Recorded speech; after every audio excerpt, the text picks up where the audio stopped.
O ano era 1945.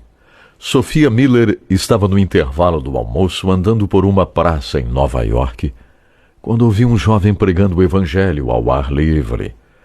A jovem desenhista aproximou-se, ficou ouvindo, e no momento do convite ela aceitou a Jesus como salvador de sua vida.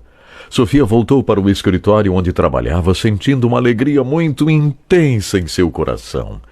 Deus tinha um grande plano para a vida daquela moça franzina, baixinha. Por volta de 1949, Sofia Miller disse: "Eu vou ser missionária." Decisão tomada, Sofia deixou a América do Norte em direção à Colômbia. Entrou no rio Içana, um rio que começa na Colômbia, entra na selva amazônica brasileira e percorre mais de 1.000 quilômetros. Acabou atravessando sem saber a fronteira entre Colômbia e Brasil em uma pequena e insegura embarcação.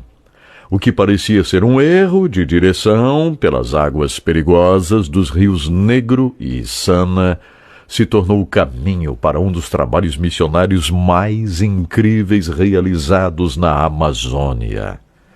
Sofia Miller, por quase 50 anos, serviu ao Senhor Jesus na Amazônia brasileira, evangelizando duas tribos, Curipaco e Baniwa.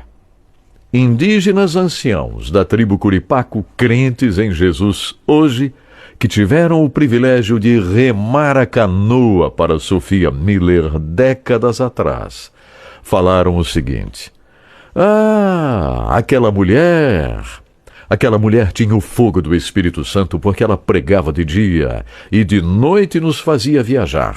Era perigoso, mas ela viajava à noite para não gastar tempo de dia. Os índios estavam dormindo nas tribos e ela viajando. Remávamos a canoa, mas ela não dormia.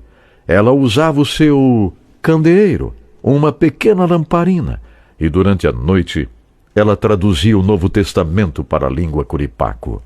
Hoje, a tribo Curipaco tem o Novo Testamento completo na língua deles, traduzido por Sofia Miller. Certa vez, um curandeiro colocou veneno na sopa de Sofia Miller. Ela vomitou imediatamente, enquanto todos esperavam a sua morte. Cães e galinhas ingeriram o vômito de Sofia Miller e morreram imediatamente. Sofia Miller não sofreu absolutamente nada. Sobreviveu. Os tribais que fizeram isso e viram o milagre converteram-se a Jesus. Antes de falecer, em 1997, na Venezuela, ela foi entrevistada por um jornalista cristão. A primeira pergunta que ele fez para Sofia foi: "Ei, conte-me, como foi seu chamado?" Sofia Miller respondeu com uma interrogação. Chamado? Que chamado? O que você está falando?"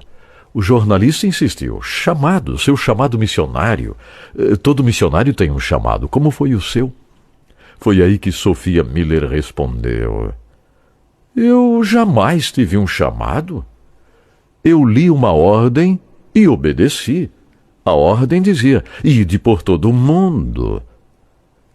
Esta ordem fez Sofia Miller deixar o conforto de seu país, embrenhar-se na selva amazônica, viver por quase 50 anos na Amazônia, pregando a palavra.